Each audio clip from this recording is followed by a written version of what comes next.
Pro 1, Kanal Inspirasi.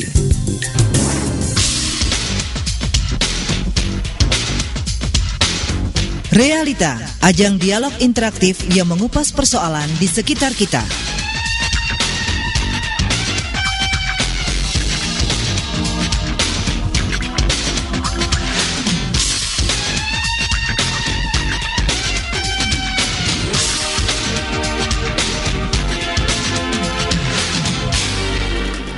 Pendengar, Anda masih bersama kami di program 1 dari Malang, Dialog Realitas, edisi hari ini Sabtu 6 Juni 2013 bersama dengan Kemenkominfo, dan dialog ini dapat Anda ikuti sampai nanti jam 9 waktu Indonesia Barat yang akan membahas sebuah topik tentang implementasi program kompensasi kebijakan penyesuaian subsidi BBM.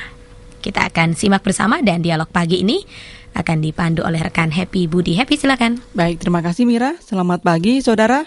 Pagi ini kita kedatangan rekan-rekan dari Direktorat Jenderal Informasi dan Komunikasi Publik dari Kementerian Komunikasi dan Informatika Republik Indonesia. Dan kita pagi ini akan membahas seputar implementasi program kompensasi kebijakan penyesuaian subsidi BBM atau bahan bakar minyak yang sudah terjadi saat ini ya. Nah, nanti kita akan melihat seperti apa perkembangannya di Kota Malang khususnya, dan bagaimana mereka nanti atau mungkin bagaimana agar masyarakat lebih memahami tentang program ini.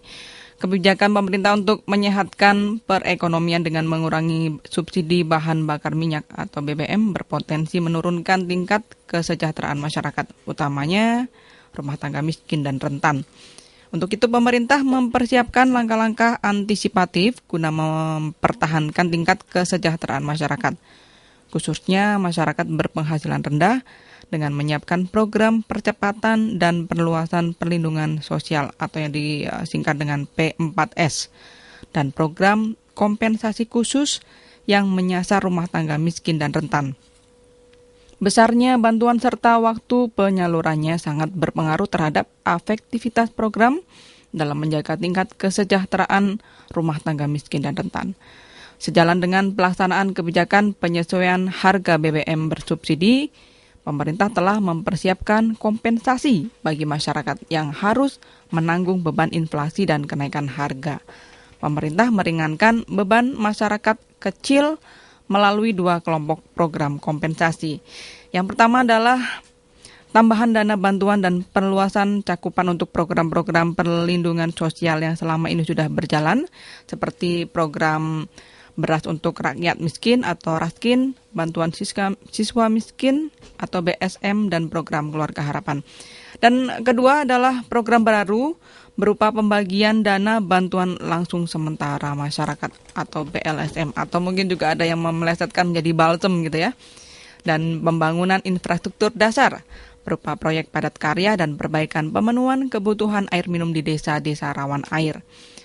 Dan saudara, RASKIN, BSM, dan PKH sebagai kompensasi tambahan kompensasi terhadap penyesuaian harga BBM bersubsidi. Pemerintah juga telah memberikan tambahan jatah beras dalam program RASKIN selama 3 bulan di tahun 2013, di mana jatah RASKIN naik dari 15 kg menjadi 30 kg. Dan dengan harga tebusnya Rp1.600 per kilogram. Nah, nanti kita akan mendengarkan seperti apa penjelasan lebih lanjut dari Kementerian Komunikasi dan Informatika, dalam hal ini Direktorat Jenderal Informasi dan Komunikasi Publik, dan juga nanti yang akan menjadi narasumber berikutnya adalah Kepala Dinas Sosial Kota Malang. Untuk itu mendengar, Anda jangan kemana-mana dulu ya, tetaplah bersama kami.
Selamat pagi.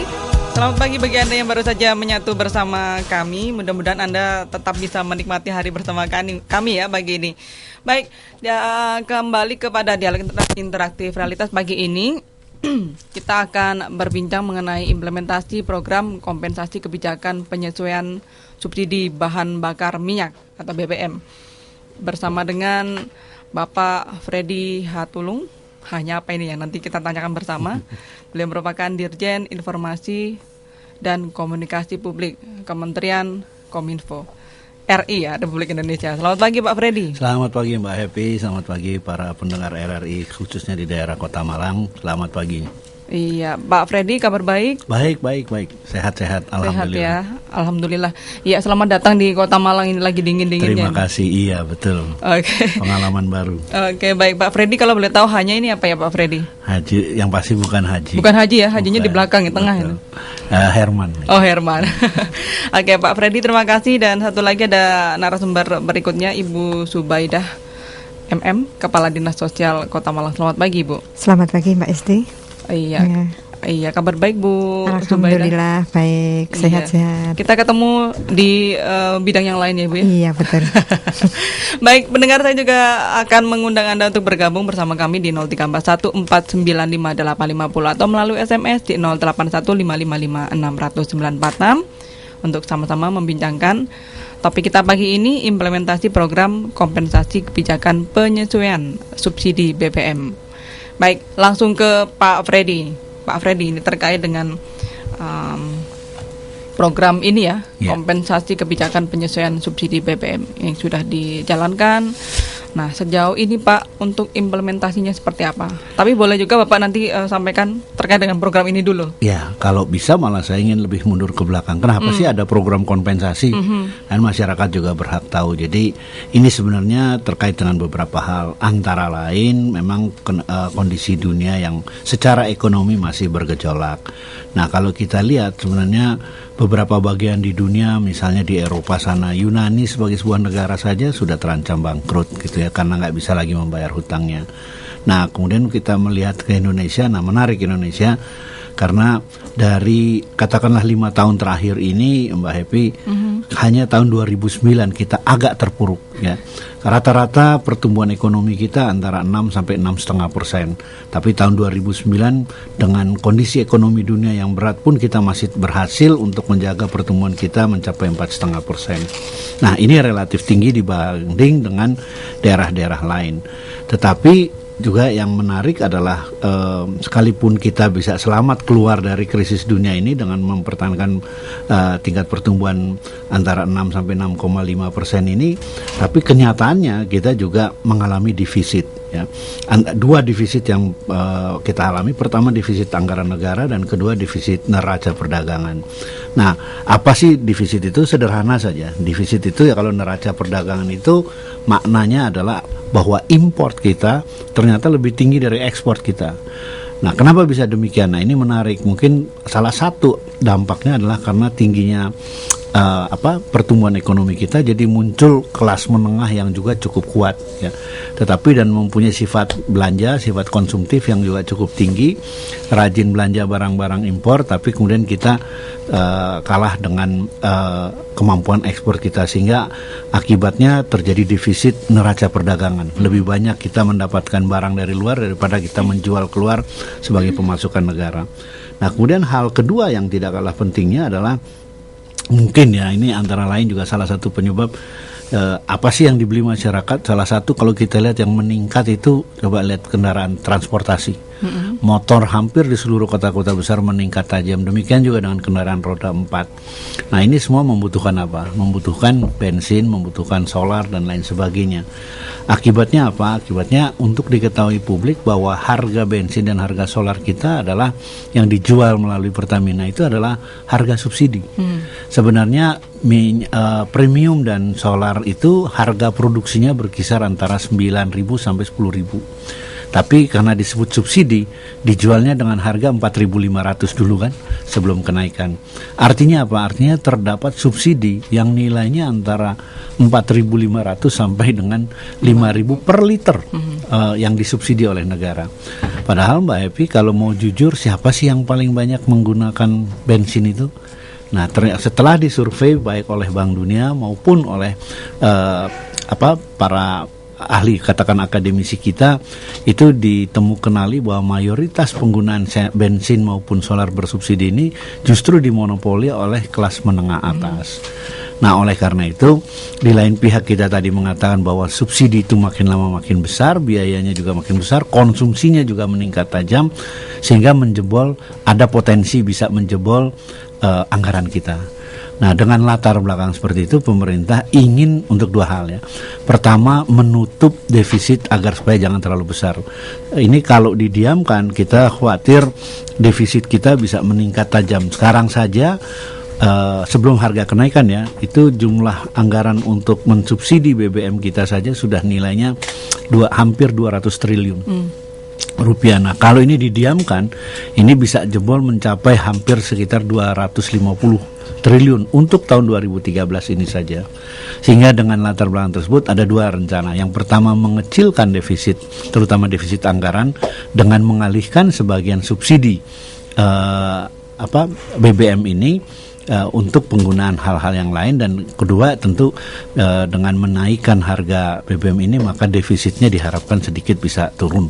Dengan demikianlah kemudian diambil kebijakan untuk kenaikan harga BBM, di mana premium ditetapkan sebesar kurang lebih 6.500 dan untuk solar ditetapkan 5.500. Nah, ini latar belakangnya. Tetapi pemerintah menyadari betul bahwa kalau ini dinaikkan akan terjadi dampak inflasi. Nah, salah satu dampak inflasi itu adalah menurunnya kemampuan daya beli masyarakat. Nah, menurunnya kemampuan daya beli masyarakat itu terutama yang paling akan terguncang tajam adalah kelompok masyarakat miskin. Kebetulan BPS sudah melakukan yang namanya pendataan program perlindungan sosial, ya, PPLS.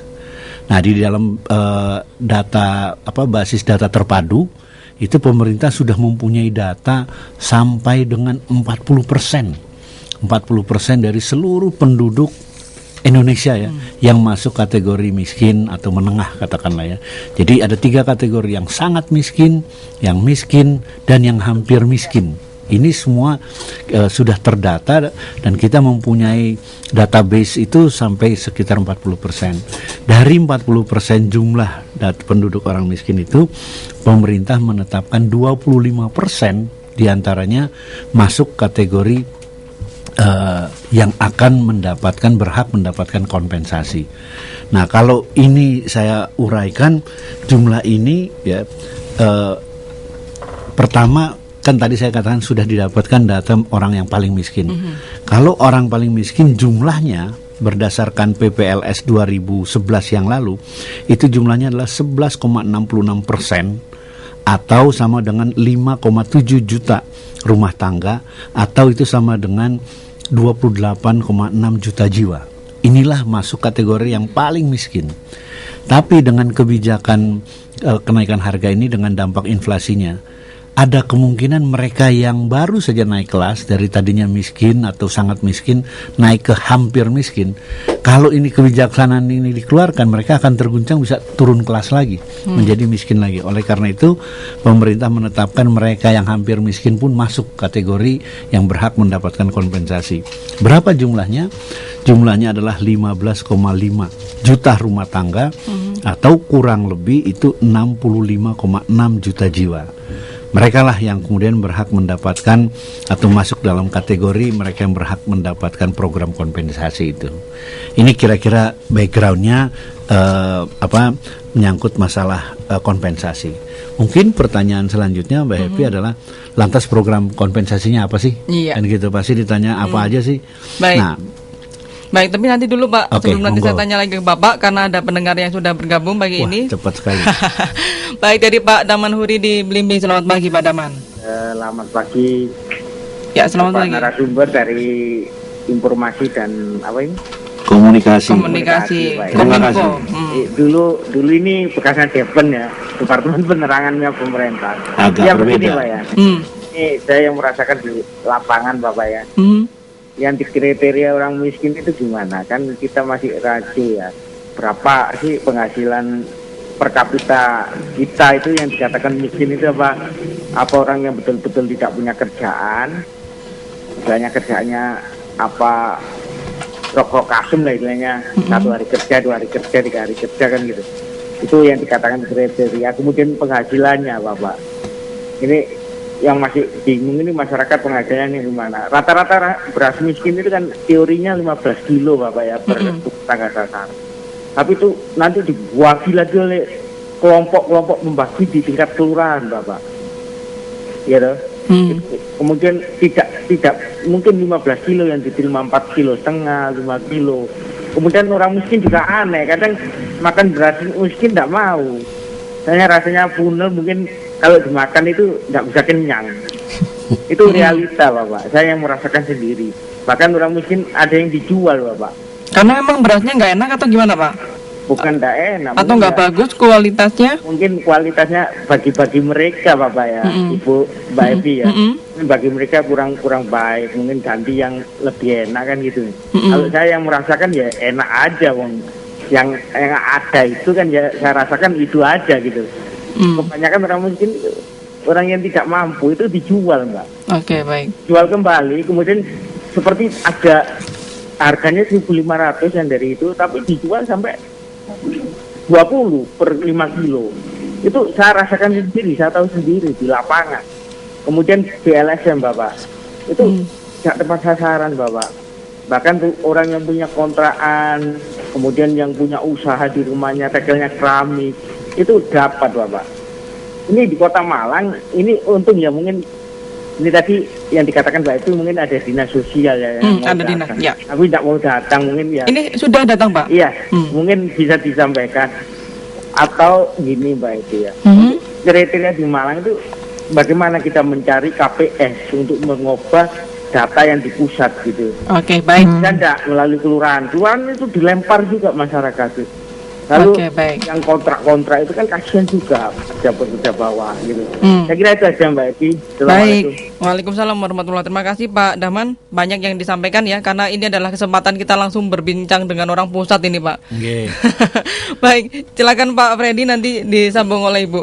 Ya. Kalau boleh, tapi boleh nggak saya selesaikan dulu apa sih programnya? Kalau Pak Daman kelihatannya Pak Daman hari ini menguasai betul, tapi kan tujuan kita sosialisasi ya. Jadi saya ingin menyampaikan dulu betul tadi sudah disebutkan yang disebut dengan program kompensasi itu adalah yang pertama program percepatan dan perluasan perlindungan sosial yang terdiri dari program subsidi beras bagi masyarakat berpendapatan rendah atau raskin. Kemudian itu betul 15 kilogram per bulan. Yang sekarang khusus untuk kompensasi ini dinaikkan ya, selama 3 bulan dinaikkan bisa sampai dengan 30 kg. Nanti kita bahas dampaknya habis ini saya akan jawabnya. Kemudian yang kedua adalah program Keluarga Harapan. Ini juga yang sudah berjalan selama ini juga sama semacam transfer dana tunai tapi dengan beberapa persyaratan. Persyaratannya anaknya harus sekolah, ibu hamil harus berobat harus cek ke pusat-pusat pelayanan kesehatan dan lain sebagainya. Itu namanya program Keluarga Harapan. Dan yang ketiga adalah program bantuan siswa miskin dalam bentuk beasiswa. Ini adalah bagian dari program percepatan dan perluasan perlindungan sosial yang sebenarnya Mbak Epi sudah jalan, bahkan tanpa ada kenaikan harga BBM. Program-program ini udah jalan kok. Cuman sekarang ditingkatkan karena adanya kebijakan penyesuaian harga BBM. Nah, di atas itu masih ditambah lagi dengan program kompensasi khusus. Yang pertama yang tadi disebut Pak Damanhuri, program bantuan langsung sementara masyarakat. Itu bentuknya diberikan dana tunai sebesar Rp150.000 per keluarga. Kepada siapa? Kepada yang tadi saya sebut 15,5 juta rumah tangga yang masuk kategori memenuhi persyaratan untuk menerima BLSM. Maksudnya diberikan dana tunai ini adalah sebagai dana tambahan untuk mencegah jangan sampai daya beli masyarakat keluarga miskin tadi kemudian berkurang karena meningkatnya harga-harga jual barang-barang konsumsi di masyarakat. Jadi itu tujuan mereka diberikan selama 4 bulan dan dibayar selama 2 kali. Jadi 2 kali 2 bulan selama waktu tersebut. Itu BLSM. Kemudian yang di atas itu masih ada lagi program percepatan perluasan pembangunan infrastruktur pedesaan. Ini terdiri dari pembangunan perbaikan permukiman desa, kemudian percepatan perluasan pembangunan sistem penyediaan air bersih di desa, di daerah kumuh, rawan air. Kemudian juga yang terakhir adalah infrastruktur sumber daya air untuk air baku, air minum, irigasi dan lain sebagainya. Nah, itu dilaksanakan oleh PU. Sekarang saya menjawab, inilah program-programnya sudah ada. Nah, kalau yang ditanyakan Pak Damanhuri ini kriteria orang miskin, sebenarnya secara teori betul orang miskin itu ditetapkan dengan pendapatan per kapita. Itu ada teorinya tersendiri. Kalau saya menggunakan ukuran WHO ya, Badan Kesehatan Dunia, itu mereka mengukur dari kemampuan intake kalori per kapita dilihatnya. Jadi mereka yang 2.200 kilokalori per orang per hari, di bawah itu masuk kategori miskin, di atas itu masuk kategori yang lebih baik tentunya. Tapi dalam konteks ini PPLS yang tadi saya katakan, pendataan PPLS yang dilakukan BPS itu dia menggunakan 14 kriteria ya, dilihat dari segi income-nya, dilihat dari segi bentuk rumahnya, dilihat dari segi pekerjaannya dan lain sebagainya. Itu BPS yang tahu. Nah, kalau kemudian dikatakan orang yang tidak berhak mendapatkan, dari data, saya bicara data di pusat ya, di Jakarta, dari 15,5 juta rumah tangga atau kurang lebih 65,6 juta warga negara yang sudah masuk database-nya di pusat, itu sampai saat ini memang terjadi penyimpangan atau tidak tepat sasaran yang besarannya antara 6 sampai 7% dari total tersebut. Nah, kalau bilang 6-7% secara presentasi mungkin kecil, tapi secara kuantitatif 6-7% itu kan hampir mencapai 900.000 atau bahkan 1 juta dari jumlah tersebut ya, dari jumlah keseluruhan. Dan ini memang menjadi tidak kecil. Hanya saya ingin sampaikan pada Pak Damanhuri, jangan sampai kemudian yang kita lihat kan yang tidak benar saja, yang 6-7%. Pertanyaan saya, yang 93% lainnya bagaimana gitu ya. Jadi untuk itu memang harus dilakukan perbaikan dan pemerintah menyediakan ruang untuk memperbaikan database tersebut. Jadi dia tidak harga mati. Dan siapa yang berhak memperbaiki, mengusulkan perbaikannya, itu datang dari masyarakat, dari bawah ke atas. Jadi harus melalui aparat desa, kemudian disampaikan pada kecamatan, yang nanti kemudian ke atas bisa disesuaikan sesuai dengan kriteria yang kemudian muncul hasil kesepakatan di tingkat desa. Nah, kalau menyangkut masalah raskin, ya ini susah ya. Semua orang maunya makan yang enak gitu loh. Siapa yang nggak mau? Tapi tadi ada kriterianya. Ini adalah kewenangan Bulog untuk menjelaskan kualitas beras yang seperti apa memenuhi itu. Tapi prinsip dasarnya tidak ada orang yang karena kebijakan ini kemudian tidak bisa lagi membeli beras karena harganya terlalu mahal. Oke, baik. Terima kasih. Kami tahu banyak pertanyaan dari masyarakat yang akan terus bergabung bersama kami ini dan juga Ibu. Tapi nanti kita akan lanjutkan lagi karena kita akan jeda sejenak untuk mengikuti berita terkini. Radio Republik Indonesia, RRI Pro 1. Berita terkini. Saudara, kami sampaikan berita terkini. Dinas Perhubungan Kota Malang melakukan uji coba lalu lintas di Jembatan Soekarno-Hatta Malang. Laporan selengkapnya disampaikan Awang Sukmawan. Awang? Ya, mendengar kondisi Jembatan Soekarno-Hatta yang dinilai rawan runtuh akibat beban kemacetan membuat Dinas Perhubungan Kota Malang mulai melakukan uji coba lalu lintas. Uji coba lalin tersebut dilakukan untuk mengatur laju kendaraan di sekitar jembatan agar kemacetan di atas jembatan tidak terjadi. Kepala Dinas Perhubungan Kota Malang Subari mengatakan uji coba lalin yang dilakukannya dengan mulai menyalakan traffic light di sekitar jembatan sehingga masyarakat terbiasa dengan aturan baru tersebut. Tetapi yang terpenting adalah mengurangi kemacetan. Dalam uji coba lalin tersebut, petugas Dishub dibantu dengan petugas kepolisian Polres Malang Kota.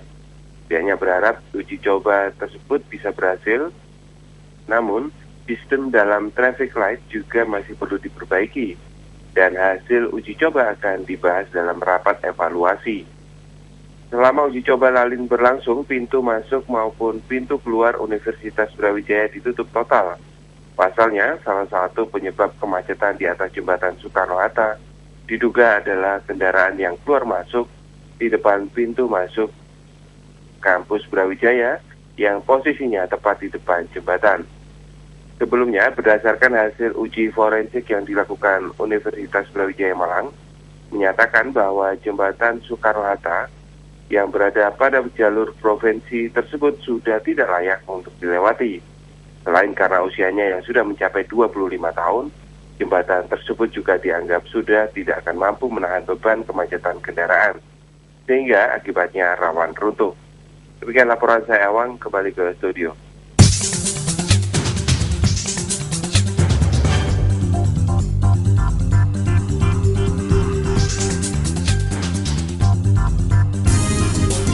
Pro 1, Kanal Inspirasi. Baik pendengar, terima kasih. Kita kembali dalam program Dialog Interaktif Realitas bersama dengan Kementerian Komunikasi dan Informatika Republik Indonesia. Dan kita masih membincangkan mengenai implementasi program kompensasi kebijakan penyesuaian subsidi BBM.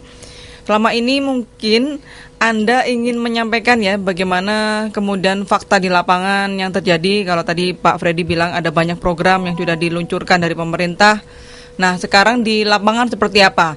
Anda juga bisa menyampaikan di sini, menginformasikan kepada kami apakah memang betul dalam hal ini misalnya program penerimaan BLSM memang sesuai dengan sasaran, tepat sasaran, atau mungkin juga raskinnya seperti apa, kemudian bantuan siswa miskinnya juga bagaimana. Nah, Anda juga boleh bergabung di sini di 0341495850 atau SMS di 0815555600 Pagi ini yang menjadi narasumber Pak Freddy Hermantulung, Dirjen Informasi dan Komunikasi Publik Kominfo Republik Indonesia, dan Ibu Subaidah, Kepala Dinas Sosial Kota Malang.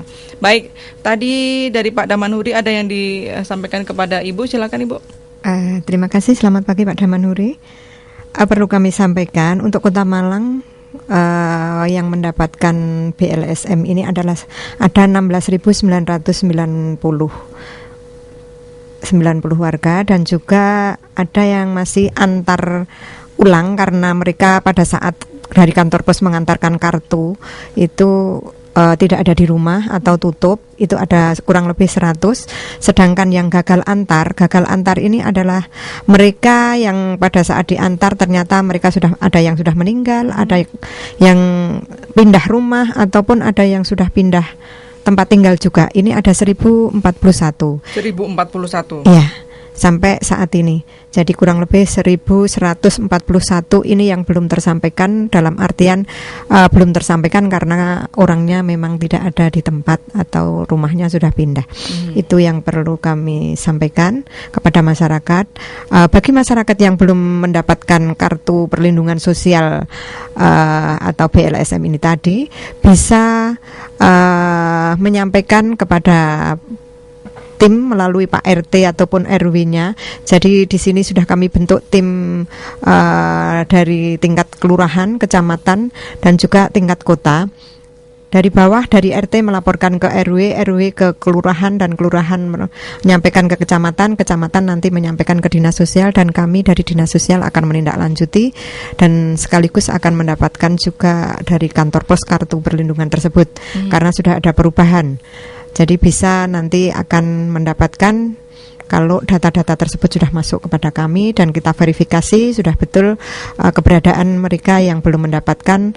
Dan juga kami menghimbau kepada masyarakat yang pada saat pendataan pada tahun 2011 ini kondisi ekonominya lemah, tetapi pada saat ini kondisi ekonominya sudah membaik sehingga mungkin tidak perlu lagi mendapatkan BLSM ini. Mohon bisa diserahkan kembali kepada petugas RT maupun RW atau kepada kami, yang selanjutnya akan kami teruskan kepada yang lebih membutuhkannya ini. Sedangkan tadi ada pertanyaan kriteria apa saja yang menjadikan mereka mendapatkan BLSM ini. Ada 14 kriteria Bapak. Jadi 14 kriteria itu diantaranya mereka memiliki tempat tinggal yang luasnya tidak lebih dari 8 meter persegi, yang terbuat dari dinding bambu ataupun kayu yang murah, bukan kayu jati yang bagus, tetapi kayu yang murahan. Dindingnya juga terbuat dari bambu ataupun kayu yang murah juga.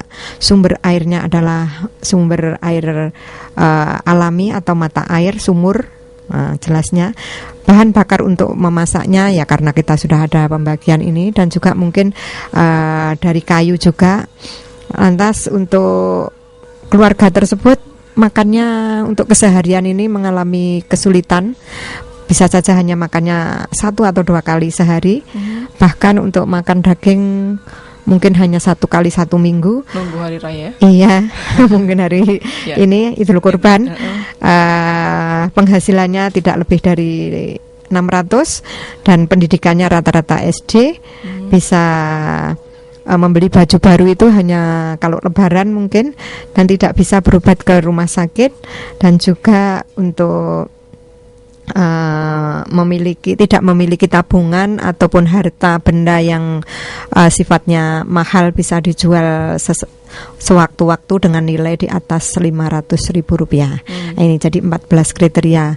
Tentunya mungkin ada yang masih kurang, makanya tadi dari Bapak Dirjen tadi menyampaikan ada kriteria miskin ini ada 3, yaitu sangat miskin. Tentunya kalau sangat miskin ini memenuhi semua kriteria tadi, tapi ada yang mungkin kurang dari 14 itu ya miskin, dan juga mungkin hanya separuh ini yang rawan miskin, dalam artian kalau mereka tidak mendapatkan bantuan mungkin akan menjadi miskin.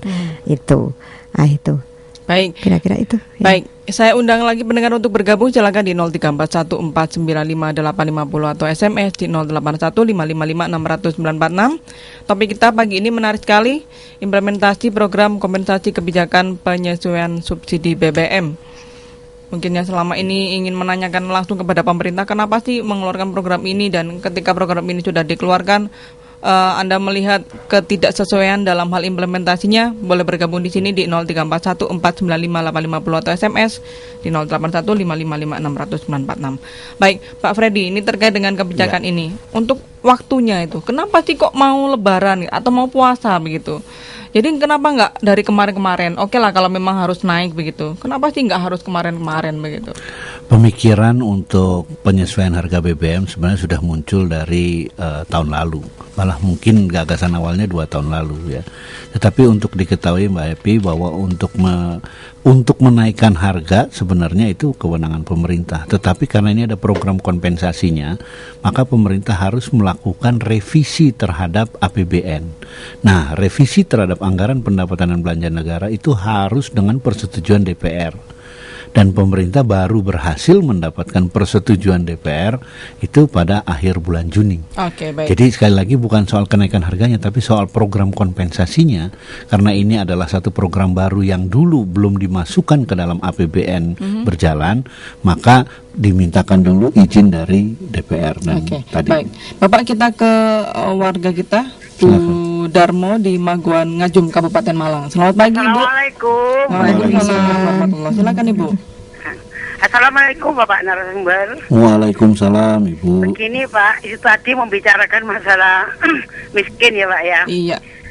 Ini saya tahu sendiri Pak ya, masalah BLSM itu kalau orang itu sudah mempunyai tanaman cengkeh, kopi, mempunyai sawah, apa itu namanya, rumahnya itu besar, orangnya ya perasaan saya itu ya kaya gitu Pak ya. Saya itu kok mendapatkan BLSM, tetapi orang yang nggak punya rumah itu loh Pak, kok nggak boleh, saya nggak menerima tuh. Lagi yang kedua Pak, ada lagi ya, orangnya itu sudah pindah ke lain desa, itu namanya kok masih dihitung. Saya nggak terima, saya langsung gitu loh. Iku wong kan wis pindah, kok saya dihitung, engkau tak kena dulu ya, nggak bisa. Kalau orangnya sudah pindah, itu haknya yang lain gitu Pak saya. Yang ketiga Pak, ini masalah raskin ya Pak ya. Katanya digembor-gemborkan kok 15 kilo, tetapi kalau kenyataannya itu hanya 5 kilo. Tetapi banyak masyarakat yang nggak dijual Pak, tapi diseleb lagi gitu Pak, biar agak baik gitu Pak. Itu bagaimana? Yang keempat Pak ini ya, masalah kambing itu loh Pak. Yang kaya itu loh mendapatkan 3, tetapi yang miskin, betul-betul miskin hanya 1 lah Pak. Diombeni susu kemarin tuh Pak, kasihan saya. Terima kasih Pak. Assalamualaikum warahmatullahi wabarakatuh. Waalaikumsalam warahmatullahi wabarakatuh. Jadi terjadi beneran ini Pak Ya. di Kabupaten Malang. Jadi tadi Bu Darmo ya. Ya. Jadi Bu Darmo, saya sepenuhnya 100% sependapat sama Ibu. Orang punya cengkeh, punya sawah kok dapat BLSM. Kalau itu betul satu kenyataan, ada mekanisme pelaporannya Bu. Nanti silahkan dilaporkan melalui aparat pedesaan untuk diteruskan, itu kartunya akan segera dicabut dan digantikan dengan mereka yang berhak atas dasar rekomendasi dari masyarakat desa tersebut yang kemudian disetujui oleh Pak Kepala Desa. Jadi melalui RT RW dan kemudian tokoh-tokoh desa di mana Bu Darmo tinggal. Itu yang pertama. Jadi kalau Ibu nggak terima, saya juga nggak terima. Lawang punya cengkeh kok bisa punya ini. Saya juga nggak terima, dan mekanismenya bukan begitu. Kedua, orang sudah pindah. Bu Darmo, data yang disiapkan oleh BPS ini adalah data yang dikumpulkan tahun 2011. Yang data ini yang dikumpulkan kan orang ini kan selalu mobile. Dia kan tidak diam di satu tempat. Ada yang meninggal, ada yang pindah rumah. Jadi kalau dia sudah pindah, kalau pindah itu berarti untuk pendataan di desa tersebut dia tidak lagi masuk dan dia tidak dapatkan sesuai dengan kategori di desa tersebut. Sehingga silahkan. Satu lagi nih yang penting raskin. Ya, raskin tadi disampaikan 15 kg, tapi kok hanya 5 kg. Iya, 45 yang diterima. Begini, kebijakannya adalah 15 kg. Yang menjadi sulit di lapangan. Saya tidak bisa bicara kalau di lapangan. Di lapangan itu kemudian aparat atau siapapun lah, saya nggak tahu siapapun yang punya kewenangan di desa tersebut mengambil kebijakan bukan kepada yang berhak, tapi pemerataan. Baik. Jadi supaya semua kebagian, ya udah dibagi aja, misalnya jadi 55 kilo dan lain sebagainya. Tapi sebenarnya dasarnya ini hanya diberikan kepada yang berhak, yaitu mereka yang punya kartu KPS tadi. Oke, baik. Tadi ada pendengar yang mau bergabung, tapi mungkin kami persilakan kembali untuk bergabung 0341495850 atau SMS di 081555564946. Sampaikan informasi Anda atau mungkin juga keluhan atau mungkin juga kritik ya terhadap program ini. Kalau memang ada yang perlu diperbaiki, kami persilakan di 0341495850 atau SMS di 081555564946. Baik, ini juga tadi ada kambing ini. Jadi pada intinya adalah tidak tepat sasaran gitu ya Pak Freddy ya.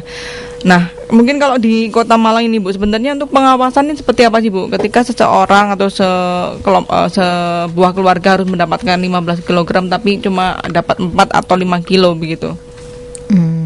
Terima kasih. Kalau di Kota Malang ini kita sudah membentuk tim evaluasi dan juga untuk tim pelaporan tadi sudah saya sampaikan dari jenjang kelurahan dan juga ada di tingkat RW. Apabila ada sesuatu yang tidak pas, kalau tadi beras hanya 5 kilo, ini tolong segera dilaporkan kepada tim pelaporan yang ada di tingkat kelurahan.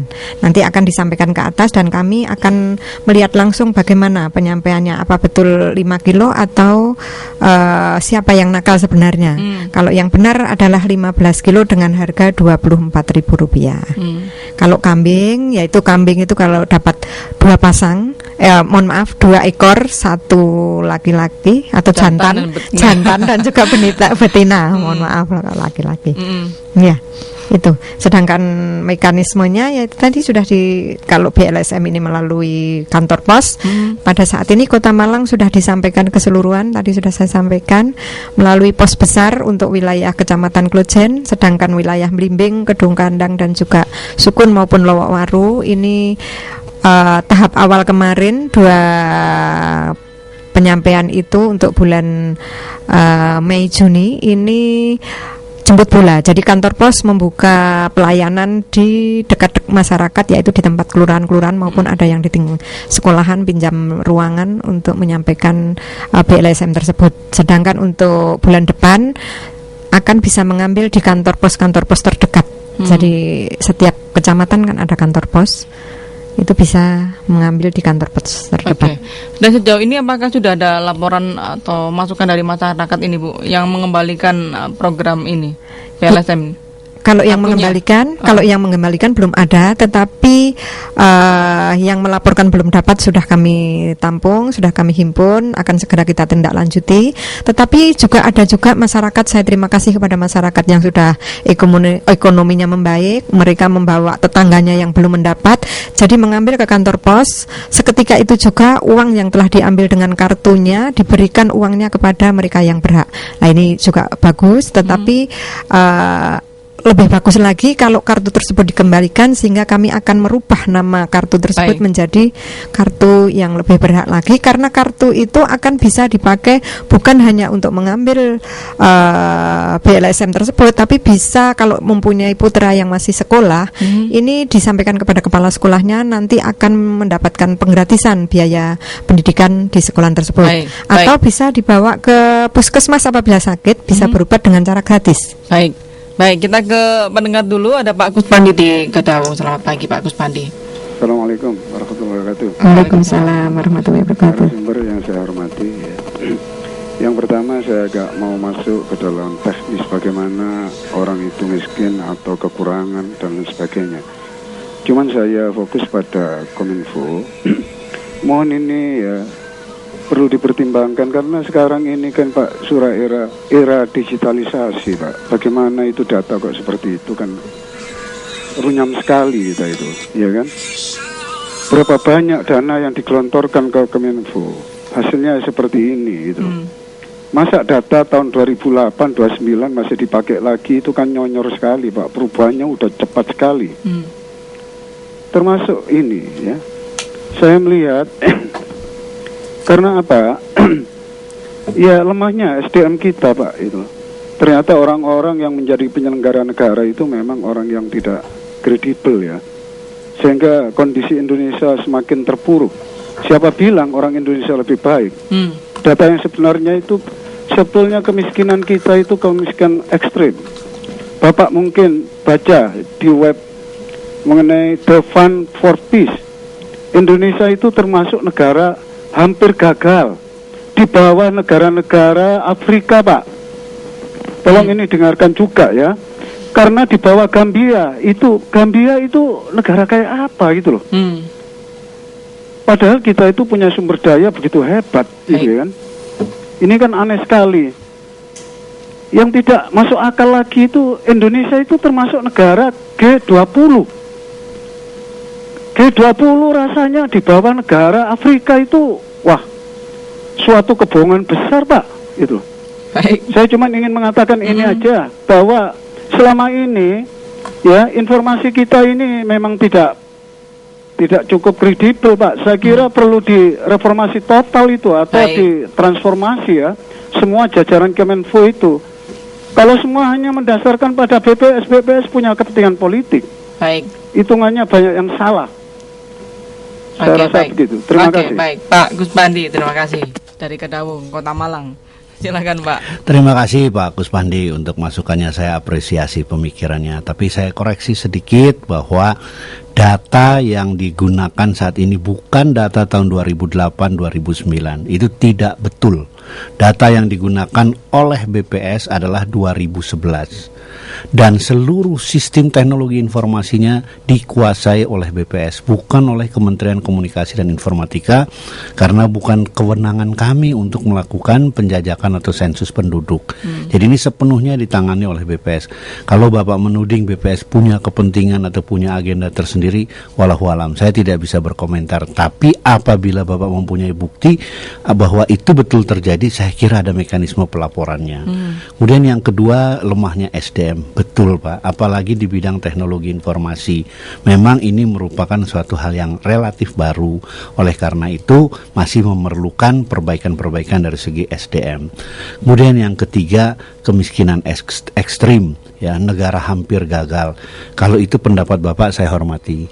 Tapi dari data-data yang kami miliki dan itu diakui oleh lembaga-lembaga internasional, kayaknya nggak seperti itu. Ya, apalagi kalau Bapak kemudian menuding G20 itu bohong-bohongan. Setahu saya G20 itu justru memperlihatkan kemampuan dan kekuatan ekonomi. Baik. Kita bukan negara yang sempurna, kita belum negara yang sangat-sangat maju, tapi kita di dalam proses. Bahwa di dalam negeri ada permasalahan, ada kekurangan, itu betul Pak. Tapi saya kira saya tidak sepesimis apa yang disampaikan Pak Kuspandi tadi. Terima kasih. Baik. Ya, kita kembali ke Pak Damanhuri di Belimbing. Singkat ya Pak Daman. Ya, singkat aja Mbak Ibu. Kepada Bu Ida, Bu. Ibu bisa menghubungi nomor saya mungkin di RRI. Satu Bu, untuk beras raskin itu kenyataan 5 kilo Ibu. Dan yang membagi itu di level RT, di level RW Bu. Kemudian di kelurahan itu memang sudah dibagi Bu. Kalau Ibu ingin data, saya mohon maaf saya tidak bisa menulis, saya penyandang difabel Ibu. Saya kontak ke nomor saya di RRI, mungkin punya Mbak Evi ya. Tolong dikasihkan ke Bu Jubaida. Oh ya, terima kasih Pak. Nanti akan kita tindak lanjuti. Ini saya ingin tanya, saya sebagai ingin KPS itu kan dari program pemerintah. KPS itu kan bukan untuk mengambil PLSM, kan untuk keperluan lain-lain. Itu kan untuk mendekati undang-undang BPJS Ibu ya, yang akan disahkan mungkin. Udah disahkan mungkin untuk penetapannya belum. Iya, 2015 itu. Mohon tanggapan Ibu. Bisa kontak ke saya gitu. Terima kasih. Assalamualaikum Ibu. Waalaikumsalam warahmatullahi wabarakatuh. Terima kasih Pak Daman di Belimbing. Dan selanjutnya pendengar silakan manfaatkan waktu ini ya. Jadi selama ini ada keraguan atau mungkin juga pertanyaan-pertanyaan yang timbul terkait dengan program-program kompensasi kebijakan penyesuaian subsidi BBM, kami persilakan di 0341495850 atau SMS di 0815555600 Baik, Ibu Subaidah. Terima kasih Pak Damanhuri. Tadi nanti kami akan langsung ke Bapak minta nomornya ya Mbak nanti untuk nomornya telepon Pak Damanhuri. Dan juga untuk apa tadi berkaitan dengan 5 kg ya tadi. Nanti akan kita cek langsung ke lapangan apabila hal ini memang betul-betul terjadi semacam itu. Sedangkan kartu tadi, KPS tadi, kartu perlindungan sosial, ya Pak, jadi ini bisa apabila Bapak yang memegang kartu tersebut dalam kondisi sakit misalnya, bisa datang ke puskesmas terdekat atau ke rumah sakit rujukan, nantinya dengan biaya gratis, tidak akan dipungut biaya sepeser pun. Dan juga apabila memiliki putra ataupun putri yang berpendidikan SD maupun SMP, ini akan juga mendapatkan penggratisan. Untuk SLTA ya juga bisa, tapi masih juga akan dilihat kebenarannya. Itu yang bisa saya sampaikan. Baik, Ibu, ini tadi dari data yang Anda sampaikan bahwa ada sekitar 1.141 ya. Ya. Yang masih belum tersalurkan, gagal antar, ya. Ada yang gagal antar dan juga 100 yang masih belum bisa diantarkan begitu. Benar. Nanti kira-kira kalau tidak terserap seperti apa, Bu? Itu tadi sudah saya sampaikan, akan diganti mereka yang sudah melaporkan karena mempunyai hak tetapi tidak memiliki kartu atau tidak mendapatkan bantuan tadi. Kalau misalnya memang tidak sampai sejumlah itu begitu? Akan kita kembalikan kepada pusat. Akan dikembalikan? Iya. Baik, atau tidak mungkin mencari lagi sampai betul-betul terpenuhi atau seperti apa, Bu? Kita juga sudah mendata. Saat ini kami data terbawah yaitu kita melalui petugas sosial di tingkat kelurahan. Ini kita menyiapkan data-data, kemarin juga sudah kami edarkan untuk bisa diisi. Nah, setelah itu kalau memang mencukupi akan kita bagikan, kalau tidak mencukupi kita akan melaporkan ke pusat. Kalau memang tidak ada lagi yang membutuhkan, ya kita akan balikan tadi, Mbak. Oke, baik. Ya. Bapak dan Ibu, karena waktu kita hampir habis ini, barangkali di akhir dialog kita pagi ini, yang pertama ke Ibu, silakan ada harapan himbauan ini, Bu, catatan juga. Terima kasih. Ya, tadi kembali lagi, memang manusia tidak sempurna. Itu sudah memang kodrat dari Allah. Sehingga kalau kita bekerja ada kekurangan sedikit di sana sini, mohon bisa diterima dengan lapang dada, dengan ikhlas. Tapi yang jelas kita tetap akan bersama Bapak Ibu yang membutuhkan. Kita akan bisa menyelesaikan tugas-tugas kalau kita bisa berkoordinasi dengan baik. Baik, terima kasih Ibu. Sebelum ke Bapak, ternyata ada yang bergabung yang terakhir kali ya pagi ini, ada Bu Ika di Kelayatan, Kota Malang. Selamat pagi Bu Ika. Bu Ida, Bu Ida. Oh, Bu Ida. Ya, silakan Ibu. Assalamualaikum. Waalaikumsalam warahmatullahi wabarakatuh. Silakan Bu.